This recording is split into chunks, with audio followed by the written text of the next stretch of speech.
Hello and welcome to the Fire Officer Project podcast, a show where we will discuss and learn together about topics specific to the American Fire Service. Come along as we explore areas such as firehouse traditions and culture, the fire family life, leadership, as well as getting yourself ready to be the company officer. This show is for everyone from the rookie firefighter to newly promoted officers. I'm your host, Mark McCurdy. Now let's get on with the show.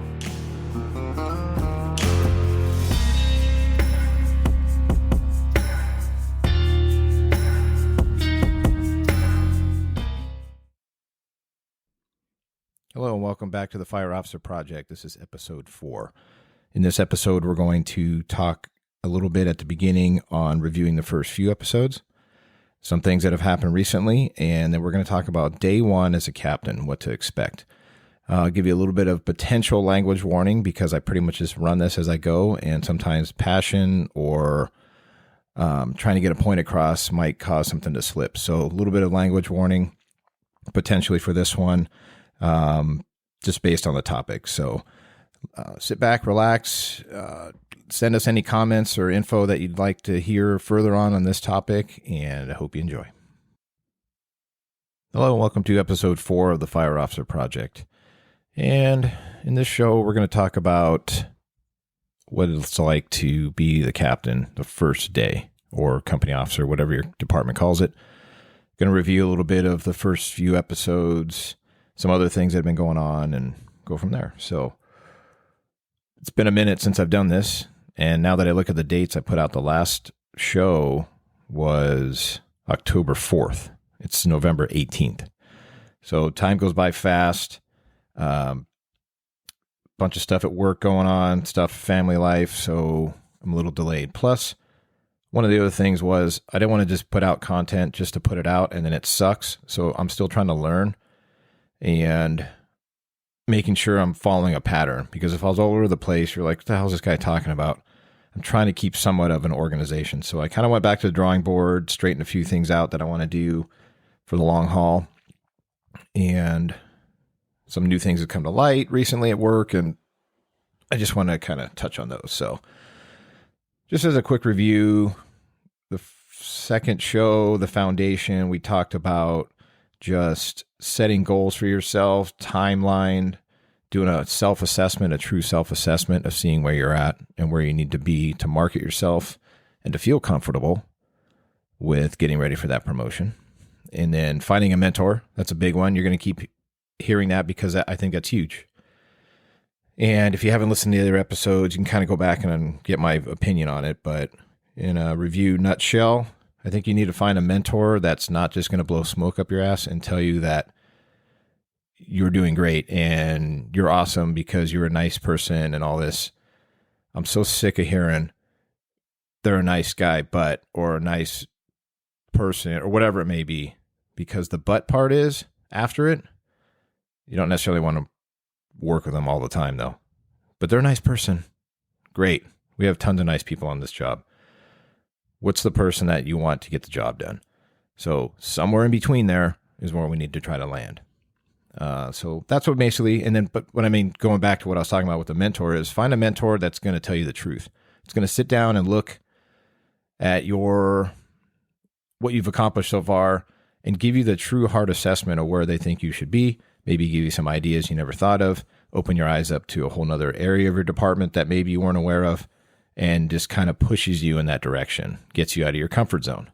Now, those people can be your friend or somebody that you look up to, but sometimes it's worth getting another opinion of somebody that you've never even maybe been around that often, but you respect them. So look into that. And then episode 3, we talked about, what did I call it? Early beginnings. And I more talked about kind of day one stuff with captain things, but I'm going to go more into the philosophy of what it feels like. So SOPs, SOGs, your reputation, and then one of my favorite topics, Captain Good Times. You can go back and listen to episode 3 about what I mean about that. I don't need to review it. And so this show, I'm going to talk about what it was like day one, and then some other things that have happened recently and what that feels like. And I have a section in my physical class where I talk about this stuff, and it actually sparks a lot of conversation. And I'll expound on it here as we go. But so that's just that quick review. Some things that I've been doing personally. First off, with those shows, I've almost had 400 downloads. I'm getting close to closing in on 400 downloads. And just that alone is astonishing to me, that 400 people or 400 times these shows have been downloaded and listened to. For something that I've only started 2 months ago, that's pretty good to me. I know those numbers aren't amazing, but it's good. I'm getting some good feedback. I'd love to hear more so that I can kind of put it in the right direction. I'm not wasting people's time, but just having that nearly 400 is awesome. So thank you for taking the time to listen, to download it, sharing it. It's a whole network of things that needs to happen. And then what else? So as far as listening and podcasts and studying and doing all that stuff, I'm a huge fan of Band of Brothers, the series. I watch it at least once a year, sometimes twice, depending on what I have going on. Little snippets at a time, so it takes a while to get through all of them, but I pick something up every time after watching it. There's a huge component of leadership, and I'm a history buff, so that part is natural to me to want to see things like that, but the leadership nuggets that you can pull out of that is amazing. And I'm not necessarily here to talk about that. What I was going to tell you is if you're into that show, they just released a series of podcast episodes where they go and talk to the characters. They break down each episode and they talk about how that was filmed and what the concepts are and things. I've only gotten through the first episode, but it's pretty awesome so far. So if you wanted something to just change the topic or you want something new to listen to, it's the Band of Brothers podcast where they break down each show. So far, there's the 10 episodes, so the 10 shows plus an intro show. So that one's pretty good, and I've been listening to that. So there's a little suggestion if you wanted to try that. All right, and so what else? I was recently a guest on the Prep and Defend show with Chris Ruano, episode 32. And we talked about just this whole kind of similar topic, promoting and the right mindset and things like that. But it was great to be able to be on his show to learn not only how the interview thing, because Chris is a huge motivator in pushing me over to get this started. So it was great speaking with him. If you're interested in hearing, because he asked questions instead of me just not blatantly, but just talking right into the mic. And we kind of bounce things back and forth, which is nice. So I'm planning on doing that down the road. I just want to get these first few shows out and kind of set the table here. And then I'm going to think guests are probably going to be probably more interesting than just listening to me, in my opinion. But that's coming down the road. So episode 32, if you want to listen, but go and check out Prep and Defend. Chris is doing a ton of topics with just not only fire service, but family and fitness. And he's got an enormous amount of information that you can do. So go listen over there, Prep and Defend. And that was a great experience as far as well. So like I said, we talked about those couple episodes recently. So today's the 18th of November. And our captain's list came out not that long ago. And we knew anticipating promotions and things like that. But as of yesterday, I heard that phone calls were starting to go out. So that means these people are going to be promoted. I think they said December 1st. So we had already kind of put together classes that we were going to start doing the physical classes. Now it's going to be a few days before. And one of the days was a day after they start the academy. So that's not going to work. So I was trying to come up with another concept of what to do. So I might try just doing Zoom meetings with people. And that's my next adventure to try to figure, which isn't that hard. Everybody's been doing it, especially with COVID stuff. So I'm thinking on some of these topics where it's hard to get everybody together because of mandatories and time off and things of that nature, that maybe just a Zoom conference where we kind of meet and discuss things is definitely on the table, because it's just going to be an easier way to help some of these people that are going to be wearing the bugles soon, which is good. But two things have happened recently that I noticed around this whole thing. And this is part of the reason I was starting this whole idea. So one is, and I'm trying not to be too opinionated on things, but we've recently had people get demoted in our department, demoted out of the position of captain.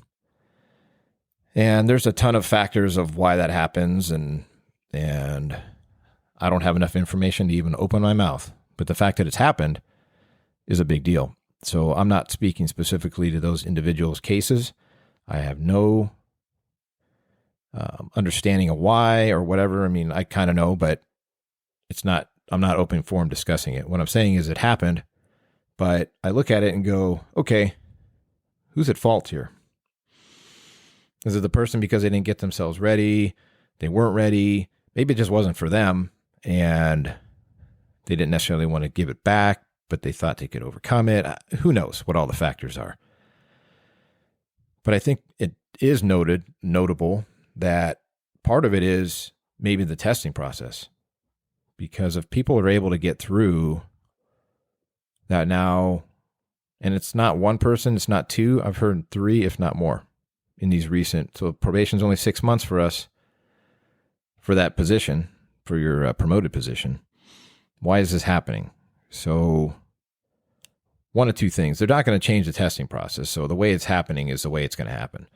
But as an individual, and if you're listening to this, you're probably a little more motivated to become a better company officer. And I'm not saying you got to listen to me, but I'm just giving you topics. You're probably already going on that path anyway. And it's evident when I have these classes and we kind of bounce things and I'm kind of nice and okay, let me be a person you can lean on and things. And then this kind of stuff happens. And you go, okay, we need more. We need to do something better. We need to go back and try to figure out how do we brace these people up. And that's why I talk about the foundation. It's all individually motivated. But if you don't know what you don't know, which we don't, then what do you expect from people? So I don't know. I think it's 50-50, maybe a little more on the individual. I don't know. I'm just talking out my ass right now, but it's something that is frustrating to see that happens because it's got to be harsh on an individual it happens to. And then, but maybe it's for the best. I don't know, at least for now in time. And then they go back to the drawing board and they push forward and they make it happen. That would be ideal. Or maybe just some people realize, you know what, it's not for me. This is the position I'd rather be in. And they go back to that and they stay there until it's time, or maybe they want to stay there. So that's one thing I noticed happen. The other thing, and I mentioned it in a previous episode, but then it happened the other day. So I sent out an email to all the people who are on the list saying, hey, we're going to have these classes, just a little thing to help you boost yourself up for when you go to the Captain's Academy. And then just some things that you may not have thought about or aren't aware of, or the sets and reps, right? You constantly hear me talk about sets and reps. That's the opportunity that we're giving people. The sets and reps to fall on their face, to work out those bugs. But we're doing it now so close to the Captain's Academy, which wasn't planned, at least in this current spot in our time here that we're in, that I get a message saying, from one person saying, teach me everything you know, which I kind of look at that and go, okay, no, that's cool because they think I kind of know what's going on, which, all right, maybe, but not really. Or 2, how ready are they? That they're saying, show me, sorry, 2 weeks before you're going to go, piss off. I'll help you, but how much do you think you're going to retain? And there's going to be a lot of people that will help those people and we've done it. I've even been the night before the academy trying to show somebody how to just get their BA on, talk on the radio, and walk and talk, and they're going to be a captain starting the next day. But the other end of that is people that are nailed, push hard, study every day, ask a ton of questions, and then there's the people in between. So I'm not trying to talk negative about, especially my department. It's an individual thing that's a human factor. Find somewhere in between there, but don't be the person who the night before is doing that. Or now I get the whole, because our department is brush heavy. And I think I mentioned it because I went back and listened to some of my episodes. I know I mentioned it, the time where people go, oh, I work in this area. I've never dealt with the brush, but now is the first time I'm going to start thinking about it. Teach me what you know. Another thing. Are you kidding me? You have to start rounding yourself based on your department and what's going to be expected of you. You can't just take it and go, well, I hope that doesn't happen, or I hope I don't get promoted there or into that position. Hope's not a plan. Sorry to tell you, because there's going to be a day where you're working overtime somewhere or sent out on a strike team or something. So how do you fix that?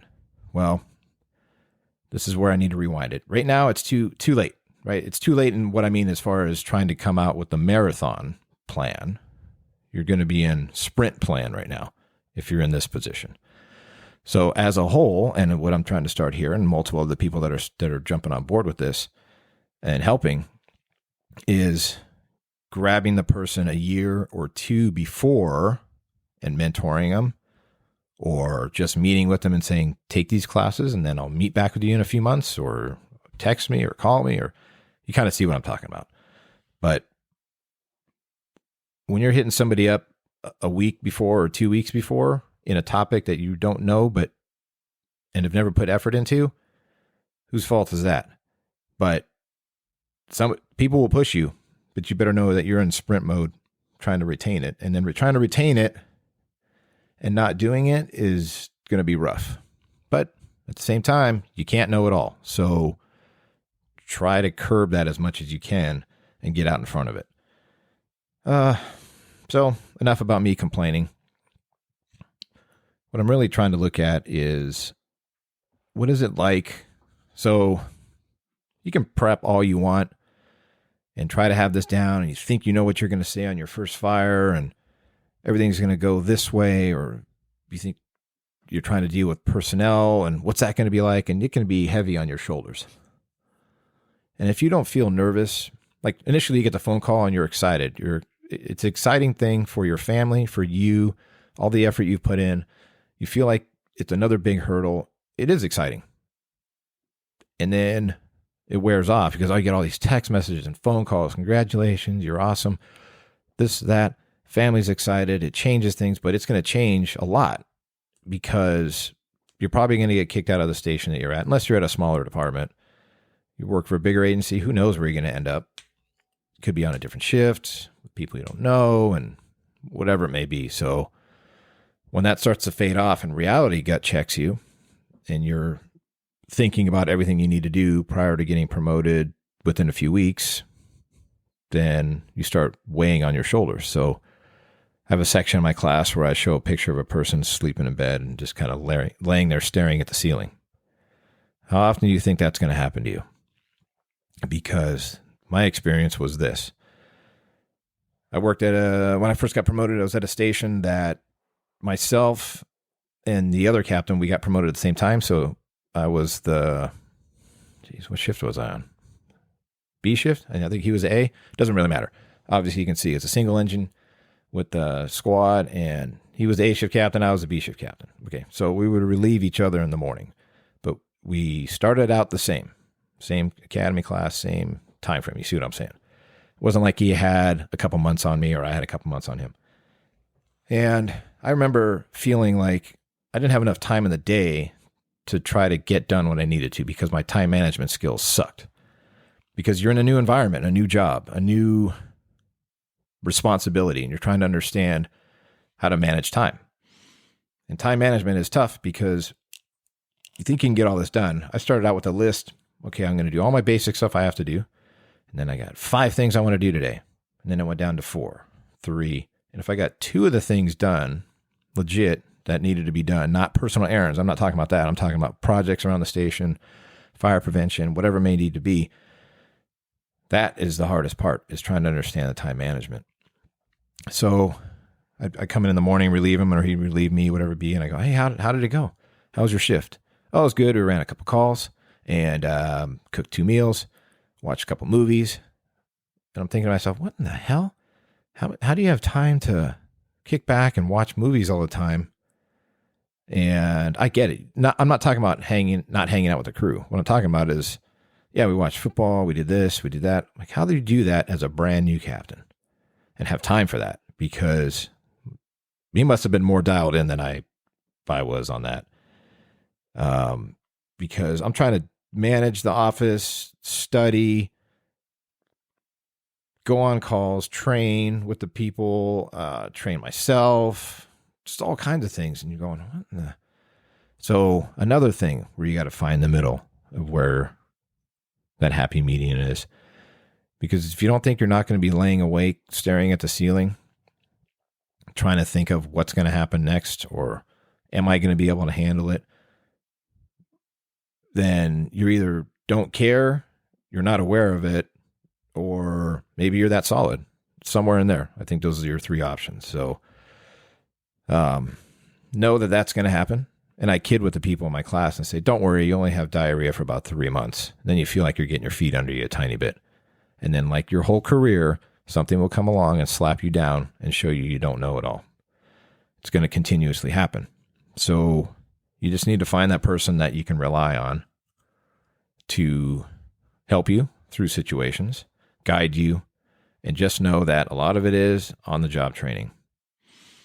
But you rely on the experience that you already have had. So know that. So the way to help you, because we worry about these big scenarios and these big situations, and there's a whole section we have on just single engine responses. Now you're the single engine responding and you're the person in charge who's going to make a decision. It's almost easier on house fires and things where there's multiple other people because you can go and ask other captains while they're right in front of you. But you can't do that at 2 a.m. when you're on a single engine response and you don't know what the hell to do. So phone a friend is always big if you can. So that's what I noticed the first few months as a captain. And every day you go in, you're kind of think like, okay, I need to figure out, every time you make a decision, there's always repercussion for it, right? So you're trying to make these decisions. You're trying to see how the station operates, what level your personnel are at, your responsibility. That takes time. So do you come in with expectations right away? You should have some. And what I mean by expectations, though, is, and we talked about in a previous episode with the SOP, SOGs, is having a basic framework. You should already have that day one. And I expounded on it in the SOP, SOG episode, but you better have that one down. And I'm not saying come in with expectation paper and slide it across the table on day one, because you know how that would go over. But you should have some, hey, on this, I want to do this. On this, I like to do this. Very loose framework, but some kind of structure. That should be big. You should do that no matter where you go. And as a review, I'm saying I do that every time I go work in overtime somewhere, or I work on a different shift, or work on somebody who's never worked with me. I kind of explain to them so that I don't have to explain it to them as we're going to that response. I can't cover all of them, but structure fire, apartment fire, brush fire, TC trap. Those are kind of like the 4 that I cover, and the rest you can explain as you go usually. So what was it like day one as a captain for me? I remember it vividly. It's been over 5 years, but I still remember what it was like. And so a little bit of story time. Day one, I was assigned to a battalion that I had been a firefighter in. At my day one station, I was mandatory to. Station 7 in West Hollywood. I had worked there for 5 years as a firefighter medic. So I kind of understood it, the area. I felt, oh, this is good. Amazing. How can I land at the same spot I spent so much time at and feel comfortable with? But now I'm a new captain. So obviously different environment. That wasn't the station I was assigned to. I just I was recalled or mandatory to that station. So I said, okay. At the time, it was a station that did the staffing. So I had to do the battalion staffing, the regular day duties. It was a weekend. It was a Saturday. And it was beginning of the month. First thing of September. No, October. And at the end of the month for our department, and probably for most, we have the month-end reports that need to be done and collected, and it has to do with paramedic paperwork and timekeeping and overtime staffing numbers and things. There's a whole list of things that has to be done. Well, usually then that's the 30th or 31st of the month. Then the 1st, obviously the next day. The battalion chief wants all that stuff in their office because they need to disseminate it. They need to do everything. They need to pass it on what they need to do, and it's just a natural thing to how it works for us. So the chief comes in the morning, hey, we'll talk later, but as of right now, I need all this paperwork collected and brought up here, and that it is normal. You just have to set up the logistics to make that happen. So, okay, no problem. And then start doing the staffing at 10 o'clock. You're constantly waiting for that first phone call or that first call. Just butterflies the whole time. You're trying to figure out how to set your stuff up on the rig. Even though you've practiced it a bunch, now you're like, oh boy, now I'm legitimately in the seat. And if you don't think that all eyes are on you, then you're oblivious to what's going on, because they are. And not in a demeaning way or anything, but people are watching because they know you're new in your spot. And most people are good about just helping you. So you just have to be able to have that humbleness, I guess, to say, if you're not familiar with an area, hey, I don't know this area well, I'll rely on your experience or local knowledge. You just tell me what I need that you know, and then we'll work through it together. But you're just doing your normal things. Do the staffing, trying to make sure I do all that right, which luckily I had a background in it. I couldn't imagine if you didn't have any background and you're trying to figure that out, but I had a pretty decent background. Most of my career had been at stations where we did the staffing, so I felt pretty comfortable with that. I got the logistics moving for getting all the paperwork for the chief. No problem. Perfect. And that station, that area is known for really not too many calls in the morning, because we would train a lot, and then we'd go to lunch, and then afternoon it might pick up a little bit, but then it's kind of a night station because it's a busy party town, lots of venues for music and all kinds of things. So craziness usually starts happening at night. So we had lunch, we do all our stuff, and then the business line, the phone line rings at the station. I answer, and it was a manager from 24 Hour Fitness, a gym down on Santa Monica Boulevard. Big, older building, arch-type older building. It's been there for a while. Calls and says, yeah, hey, we have smoke coming from one of the vents inside, like air conditioning vents. So, okay. So I start thinking, okay, a lot or a little bit? Just a little bit. It's kind of like a haze. Okay, so we go. I said, okay, we're on our way. So I hang up the phone, get a hold of our dispatch, tell them just to make it an inside investigation, which is a call type for us. We'll go figure it out. Because as a slide carousel is spinning around in my head, I'm thinking like 95% of the time we've gone on these, it's a belt motor on the air conditioning unit, either burns up or sends some smoke or dust or whatever. It's usually smoke right through, and it smells burnt, like a burnt belt, almost like a burnt ballast. I'm checking all this off in my head, like, oh, I'm good. We go in there, packed. Saturday, it's a weekend. Look in there and go, yeah, there's a haze. Kind of all over. Smells like the burnt belt thing. So we work on getting to the roof. Get up to the roof, arch-type truss, trying to find the air conditioning units, come across the one, and go over a wall, get to the unit, take off the lid, and black smoke comes out, and it smells like you can hear crackling, like in the ducting. It's not the typical belt's burnt, snapped off, motor kind of seized or is still spinning. It's not that. Small fire in the ducting or wherever it may be, and I'm thinking, oh God, all of a sudden, pit in the stomach feeling, what the hell am I going to do? I tell the guys, hey, get off the roof, get everything set up. I got to call this one in and make it a bigger deal. So I had to balance it to a commercial building fire. My way down the stairs, go to the manager, tell him, hey, in your most calm voice, please tell everybody to exit the building and wait out on the street, down the street. And he did, and it was pretty orderly, or it was pretty good. But that concept, because now you tell your dispatch center, I need this. You got a big delay because, 3 to 5, 6, 7 minutes before resources start showing up. But it did give me breathing room to start thinking, what the hell am I going to do? Anyways, the long and short, everybody shows up, try to run everything the way best I could. Get up there, small fire in the ducting, pulled ceiling, did all the normal things the guys would do. Handled. No problem. You're like, oh man, that was close. What if I'd have blown that off? Or what if I didn't do all this investigating? What if I didn't have a crew that knew what to look for? It's easy to get caught up. But it's also easy to get caught up on what ifing yourself to death to where you're almost paralyzed. So it takes time to try to figure out how to interject that and what your experience is going to be. All right, get that handled. Come back, and I get the chief later on in the afternoon. Paperwork is handled, no problem. Comes back and says all the dopamine, one of the medications that the paramedics carry in the battalion, is expired. Okay.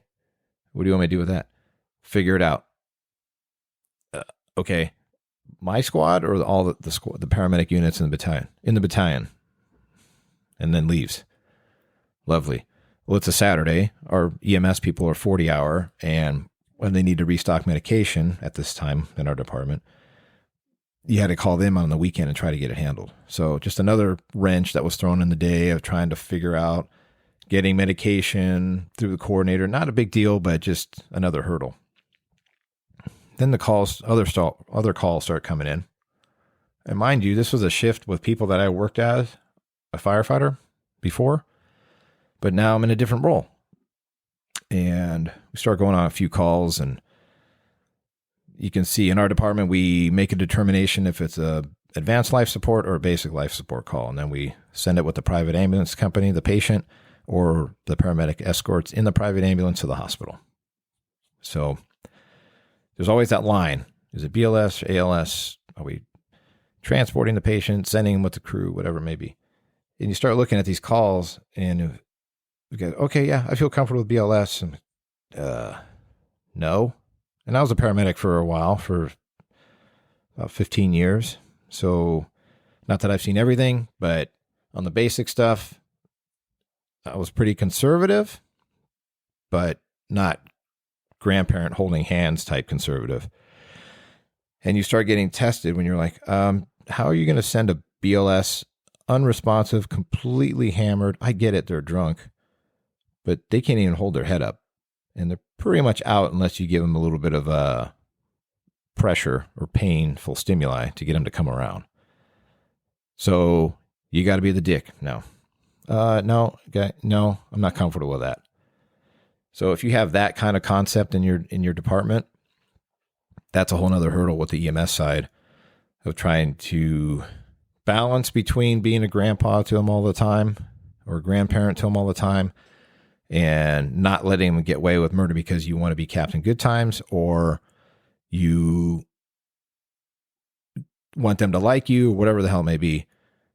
But sometimes you need to protect the paramedics or whatever provides their EMS from themselves, because sometimes they don't realize what they're doing to themselves or the potential that they're doing when you just let them send everything in. It's no big deals. And that's never going to go away. That doesn't go away in our department because that's the model we have. And a lot of places use that model. So you have to know that that's that part.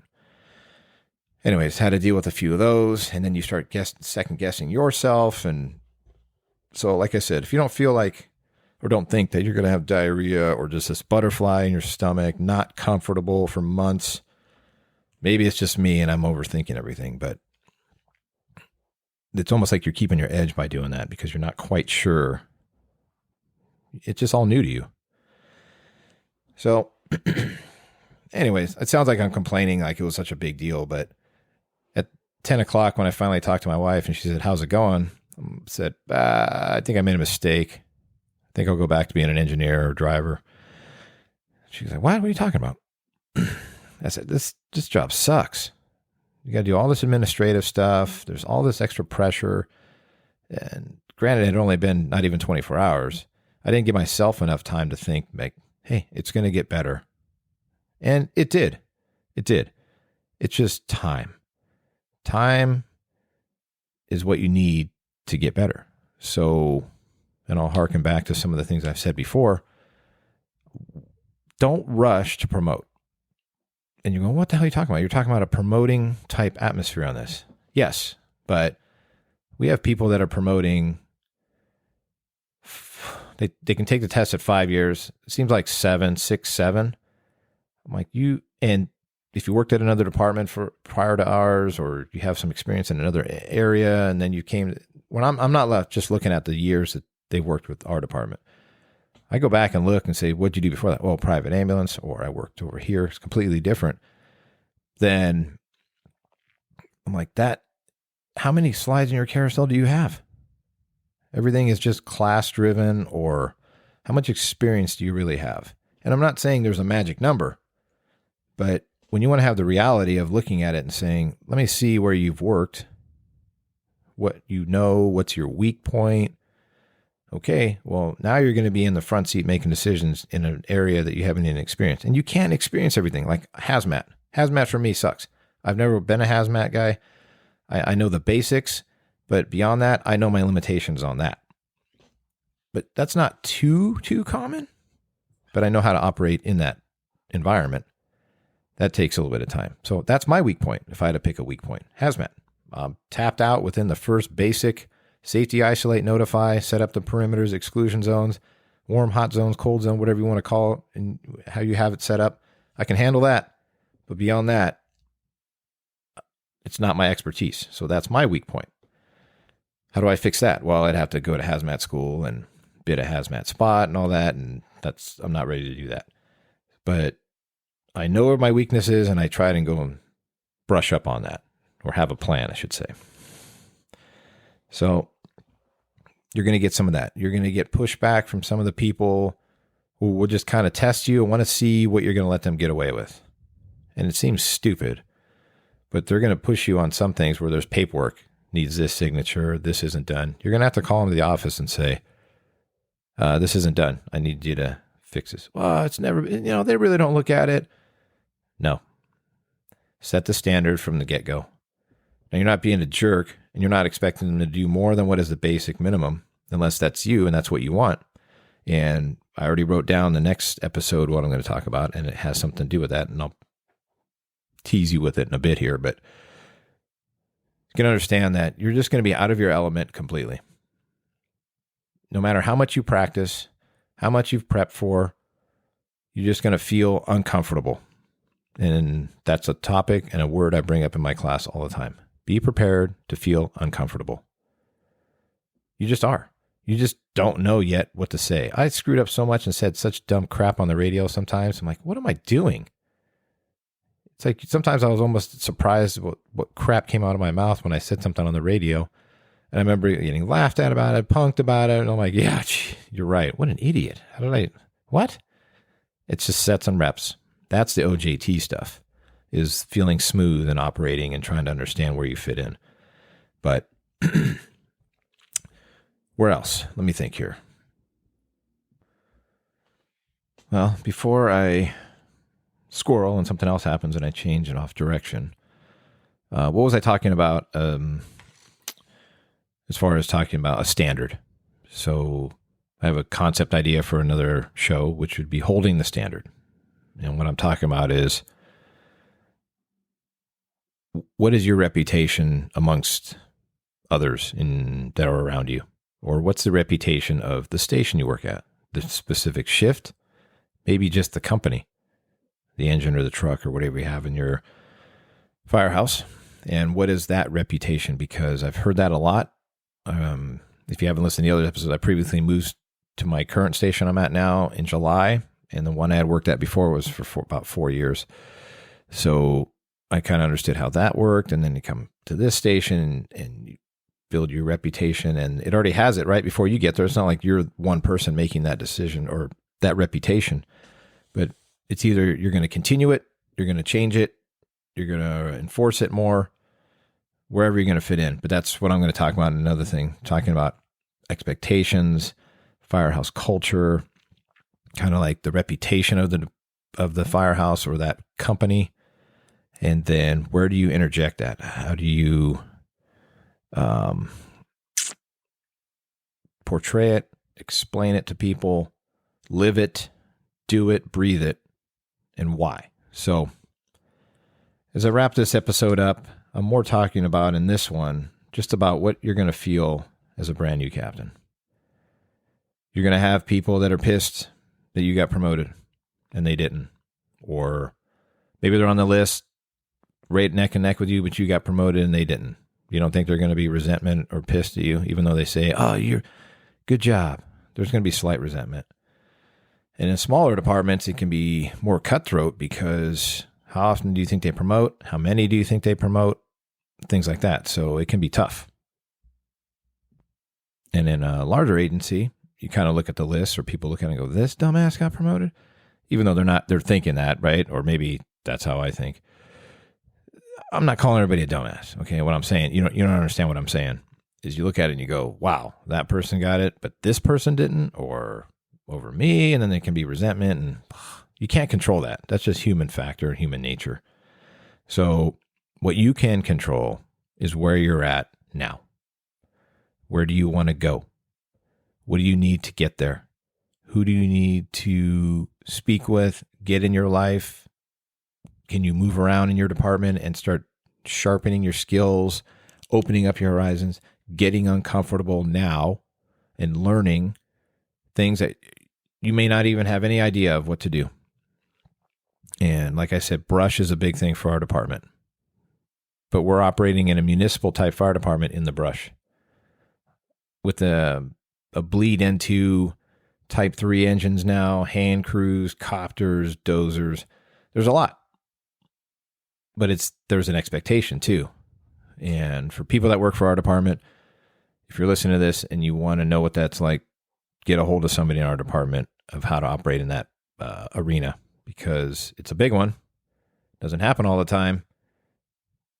Pretty dangerous, but you also need to know how to interject and how to operate. So that's probably what I'm going to do a Zoom thing for, and I'll bring it up and send out more information to people that want to know about potentially doing a Zoom call for that. So you don't have to be just with our department, because I got to figure out with Zoom how many people you can incorporate and how to just do it. But I'm going to mostly hone in on the people that are going to get promoted, try it on them, see if they're interested, and then see how it works, and then I'll expand it. So, but like I said, be prepared to be uncomfortable.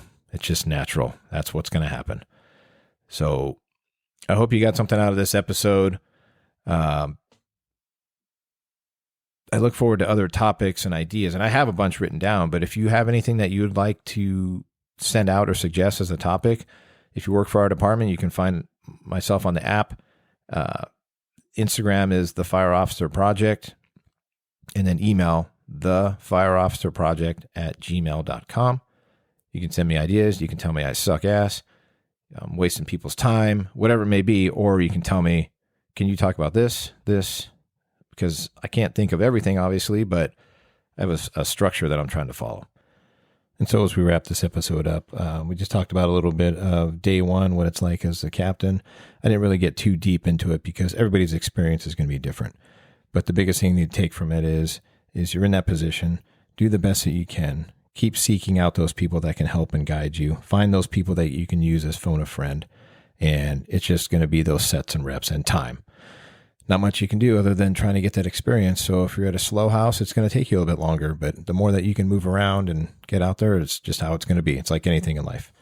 We talked about a little bit of updates and review and things, but also time management. That's going to take some time for you to understand and just kind of get your way. So nothing too crazy there. Future episodes, we're going to build a little bit more on specifically the firehouse and your role in it. And then with a few recent things I've had in my life going on, eventually, even though it's a buzzword and it's on the forefront of the fire service, mental health, I'm going to do an episode on that because I have a pretty significant piece that I would like to offer to people. And then we'll just keep continuing this on. So if you're interested in possibly joining up and doing an interview, I'll leave you all the information at the end of this show, and you can contact me and we can see what we can put together. Remember to keep moving forward, and we'll speak with you later.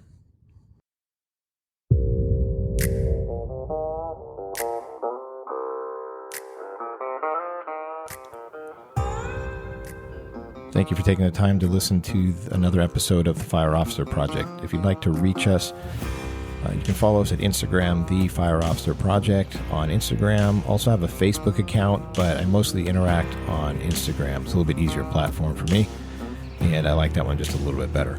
Also, email is going to be thefireofficerproject@gmail.com. And as I stated in this show, I'm looking to set up interviews in the future. So if you think that it would be something you'd be interested in and we could talk about things and bounce back and forth, that'd be great. Send me an email or a direct message on Instagram. And like I said earlier, if you work for our department, you know how to get a hold of me. So hope everybody's doing well. Take care, and we'll talk with you later.